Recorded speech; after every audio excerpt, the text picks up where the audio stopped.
way. So let's welcome in now Ken Timmerman, who is a Trump 2016 foreign policy advisor, also the author of Election Heist, a book worth your time. Fun read, insightful, and provocative, I would say now. Ken, great to see you again.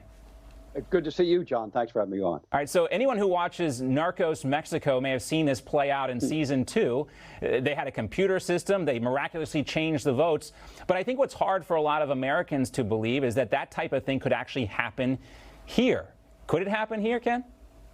Absolutely, and that's why I wrote The Election Heist as a fiction. I wanted to let people kind of distance themselves from the real world and imagine how it would happen and to show them exactly how you hack voting machines. That's the plot in my book, where not a virus, but a new algorithm is uploaded as what's called a patch just before the elections start to be counted. Now, we learned that that's happened in the real world. That happened apparently in Michigan in one county. That happened apparently also in Georgia. And when Dominion unbelievably issued their statement on Thursday, kind of denying any kind of wrongdoing, any kind of foreign ownership. No, we never, ever had any relationship with Venezuela, even though they bought out a firm that was owned in part by the Venezuelan government. They said there were no patches uploaded to systems after October 31st. Unbelievable admission. Ken, if I'm not mistaken here, they use a patchwork. Different states use different standards by which to certify all these different vendors. You're talking about, 3 or 4 companies controlling 70% of the voting machines in this country, most of which have some sort of foreign component to them.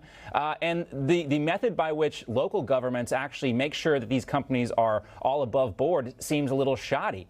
I mean, long term here, is anything actually going to be done to secure our voting process? Well, I think long term, we have to get back to paper ballots everywhere and paper ballots that are either counted by hand or are counted by machines that are 100% designed in America, 100% controlled by American companies, and which undergo rigorous security verification, I think, by the Pentagon. That would be my preference, to have a federal standard of cyber security. We did not have that here. Instead, we had a cyber agency run by a guy from Microsoft with Dominion and Smartmatic officials working with them. Yes. Unbelievable.